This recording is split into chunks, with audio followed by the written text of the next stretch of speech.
Hello, ladies and gentlemen. It is I, Emily Sophia, here to break down the latest episode of Bates Motel for you guys. So we are on Season 3, Episode 4, Unbreak-Able. So spoiler alert before we dive into the mad thick of things, as I will be bearing all in this review. Now, this was ever so slightly a heartbreaker of an episode for me. And I had to sit for a solid 10 minutes before I could bring myself to whipping out my camera and getting this thing going, because, oh man, was that a hefty bite to tear off the elephant that is the Great Bates Tragedy. Two major themes that I noticed in this particular episode, of which there are many. I mean, these are not the only two by any stretch. And it just all becomes complicated and complex as these issues all begin to intertwine and twist and turn into one another. All in all, creating a little bit of an emotional cyclone of sorts. But two things: desperation and displacement. We see the displacement of Norman, with very frightening results on numerous levels. We see that Norma feels unable to trust Norman as she has before. No longer are they sharing the same bed with one another. No longer are they sharing secrets or picnics and breakfasts and strolls in the park. It's just not the way of the game anymore. And that's really what's being played here, is a great and fierce game. And oh man, was Norman getting all into that. Fighting dirty too. But it all kind of starts, well, of course, with Norman, but we see with Norma at the nucleus of the matter that she is struggling to affirm Norman, to say that nothing has changed, that everything is okay. And yet here she is holding quite a few significant secrets, one of which, the number one secret of which, is the fact that she has Annika's USB drive with mysterious wonders and apparently something for her and her son, for their future. And so desperate is Norma to rekindle this love that she has shared with her son, that she is willing to drive him insane to keep this secret from him, the secret that she hopes will be their salvation. And isn't that just, like, it's so incredibly tragic to me, because they came to White Pine Bay in the first place to begin anew. And now this USB drive, this little morsel of uncrackable, unbreakable data that was pressed into her hand by a bloody, dying woman, this is it. This is their ticket. And little did Norma see, I don't think she anticipated this anyway, how Norman would take all of this. But again, she's walking this fine trapeze line of protecting her son and driving him to the complete and utter brink, which, they're kind of one and the same. Potato, potato, protection, whatever. Whatever synonym we're going to contrive here for what she is doing to her poor boy's psyche. Protection versus psychological breakdown. How about that? But yeah, so we see that in trying to remove herself from Norman, almost trying to take a more objective angle with her son, she's inviting Dylan into her inner sphere, which is a huge affront to Norman on so many levels. And I mean, for us as viewers, it's so great to get to see Dylan finally back with his family. Even though family ain't exactly the word for the situation, it's good to see him be with the people for whom he cares. And we got some truly incredible performances from Max. I could not pronounce his last name for the life of me, but the guy who plays Dylan really got to shine. I mean, we see how he himself is torn between two worlds, between his two parents and what they represent to him. Norma represents this relationship that he has been striving for since he first arrived with his tail between his legs on the doorstep, and he used to be the outsider. And all of a sudden his thrust into the insider position.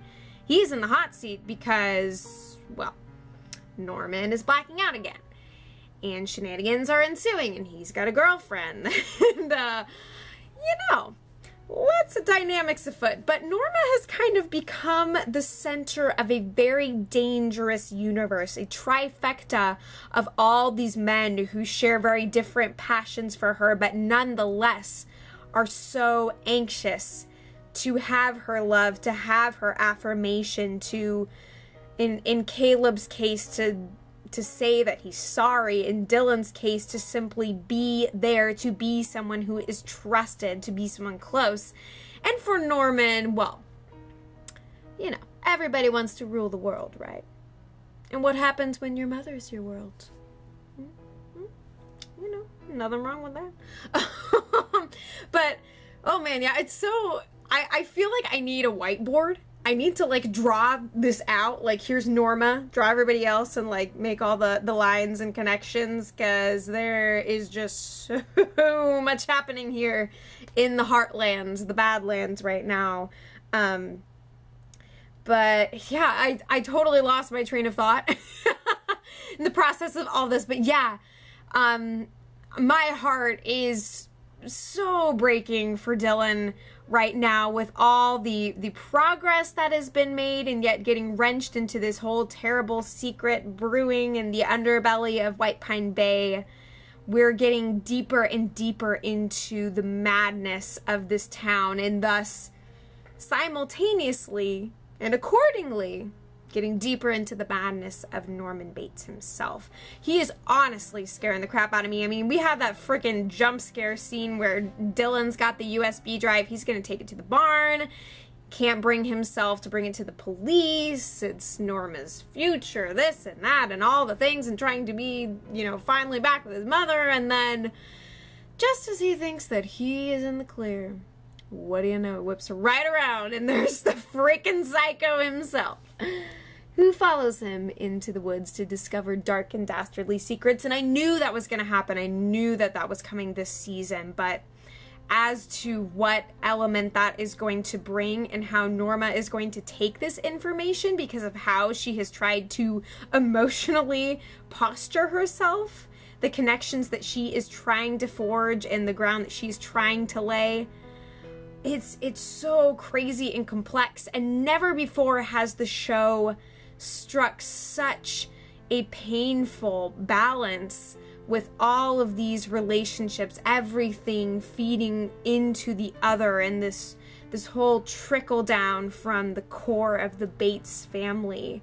and how they're just as much at the heart of this town as this mysterious, these murders are even. But yeah, so we see the desperation and displacement. Now Dylan is about to be displaced now that Norman is going to go run and tell Norma what he found in the woods.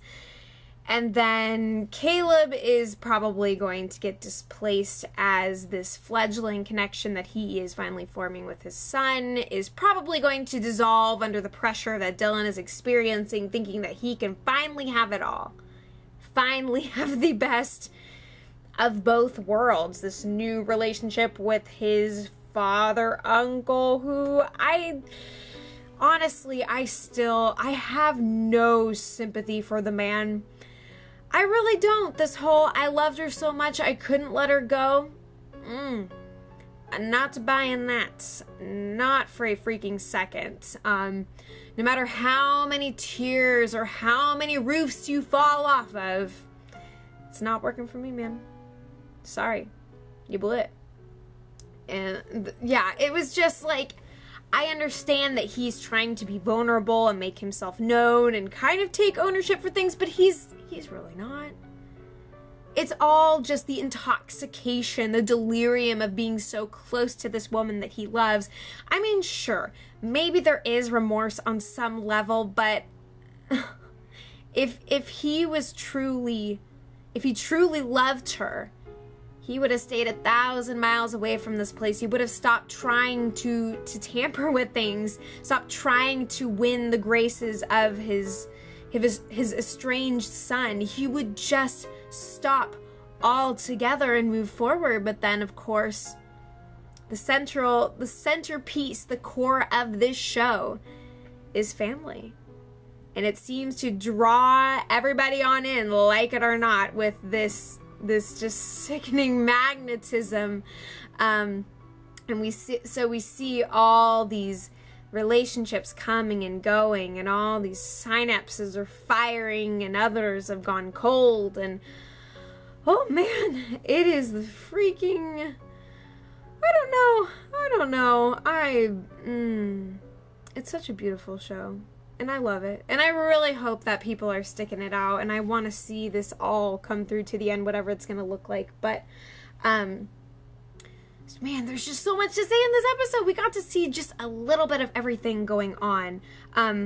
Namely, we see the displacement of Norman, and thus the displacement of Emma, as Norman is at once enraged at his mother, begging for compliments. Do you like me? I'm gonna go on this picnic. I'm gonna make out with my girlfriend. You walk in the room, and he's just, oh man, he is as volatile as he's ever been. And I don't know if getting closer to his mother is going to restore him in some way or just make it worse. Time will tell.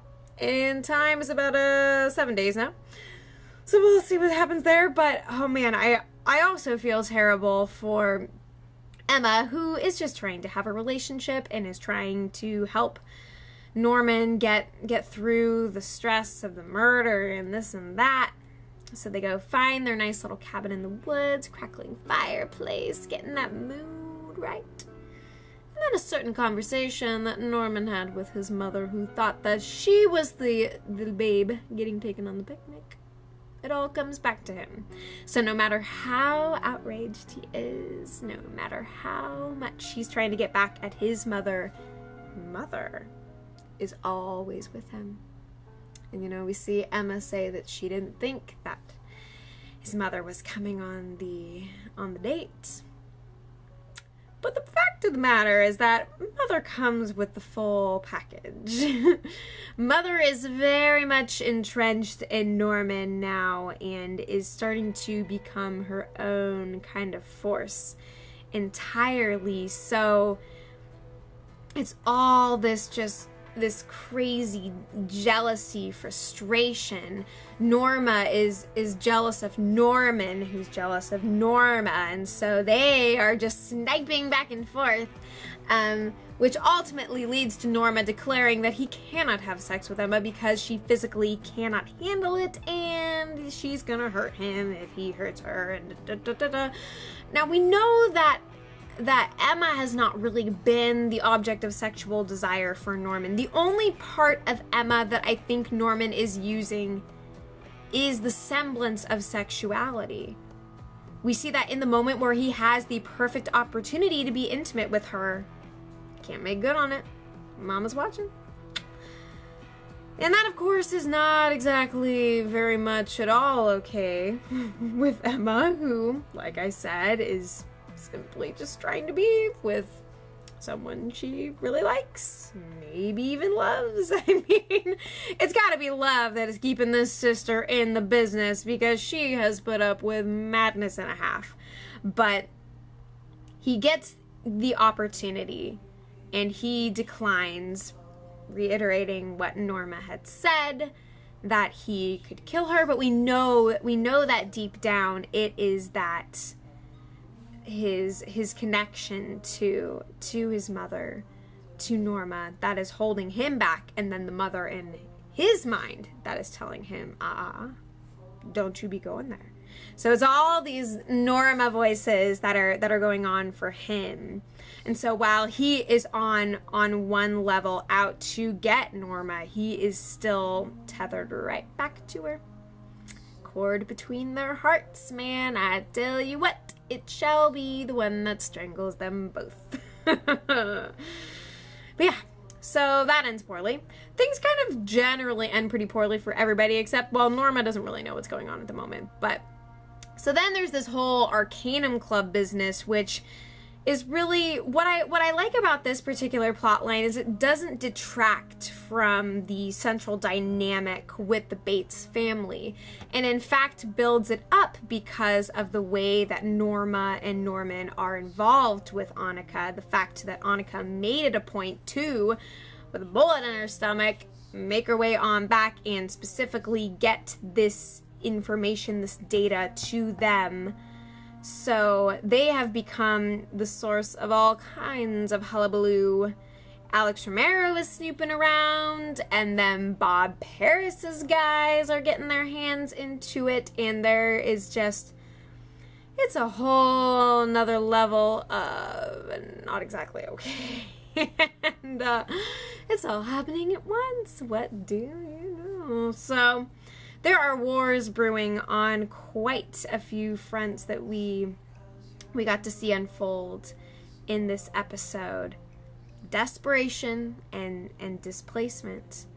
Fascinating to just see how so much revolves around Norma at this point and how so many people have come to her. And she actually has this, you know, her vulnerability spills out in weird ways, like with her warm embrace with Dylan that, you know, prompts the tears in his eyes, and then meeting again that professor at her community college and grabbing some coffee, talking about pain, talking about loneliness, and she's actually very, very forthright with this guy as opposed to her previous therapist, explaining that she and her son have always been super close, it's just not happening anymore, and she feels ridiculously lonely. So that, again, that displacement on her side, everybody is getting shifted around, that's for freaking sure. And so while normally she, at the beginning of the season, we saw her really close with Norman, of course, I mean, you know, not exactly kissing cousins, but hey. And then also with Alex too. They had that super ridiculously awkward, you know the one in the parking lot, the I'm gonna hug you, kiss you, or not any of those things at all. Never forget that moment. Yeah, so she was close with both of them in her own ways, and now she's in a very different place entirely, and I do not know how the news of her brother's whereabouts in town is going to land on her, but oh, it's not going to be pretty. It will be pretty in the sense that Norma is a beautiful woman with eyes of glacial intensity, whom I admire the crap of, and I just love Vera Farmiga. Oh, she is the saintliest of saints, but man, there is just so much to analyze here. So many ulterior motives. And again, so many frightening performances from Freddie Highmore at the beginning of the episode with all the with the murder scene with Annika, and he shows up and he's like, did I do it? Did I do it? Did I do it? Just kind of over and over and over again. He can't stop. He can't let go. And then he switches from that into, all right, mother, let's play a game. And all of this leads to, at the very end, his scathing indictment. You have betrayed mother. Betrayed all the mothers, that's for sure. Betrayed the mother in him and betrayed the mother Norma. But this is the prime opportunity for him to get right on back in his mama's good graces. But I really don't want to see Dylan shafted so soon. The guy is clearly in need of some kind of love, but Norman's not gonna have that. Because anybody who is fronting on his mama is fronting on him. And also, what I've noticed a lot that's creeping me out is the fact that whenever he's talking about things that are going on under the roof of the home, he's like, my house, under my roof. Like, he is the patriarch, he is the man, this is all his. And who knows if it's just kind of part of the mentality of him becoming the manager at the motel, but I don't sense that it's the case. He is trying to situate himself as the man of the house, and then everyone's telling him, you're being a child, don't do this, don't do that. And man, was it powerful at the very end with Caleb chasing Dylan, chasing Norman. Like, oh man, is that just the embodiment of all the strife going on here at once? Again, blood runs thicker. This crazy family trifecta that we have going on. Norma at the center, Norman at the top, and then we kind of have Caleb and Dylan at the base. But geez, I've never loved this show more. I mean, I think that things have taken such a fascinating and scary turn in so many ways, but it all makes sense, and it all, I get it. I don't at the same time, but it feels so right now that the horror is kind of creeping in. So we'll see what displacements we are in for next week.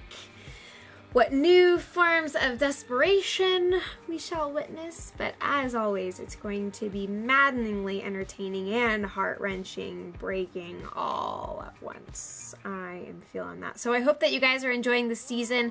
I know there's a million things that I forgot to address in specific, but please bring them up in the comments. I will do my best to get to all of your responses, to at least read them, if not to dialogue with you below. So, what kind of love triangle are we going to see next week?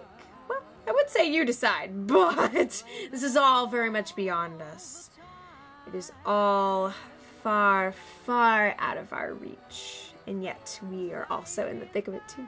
So, thank you guys so much for watching. Once again, let's keep the conversation going in the comments. This whole video is really just kind of the beginning of that. So, let's do that. Let's do that. Okay. All right. So, as always, I will be back before you know it.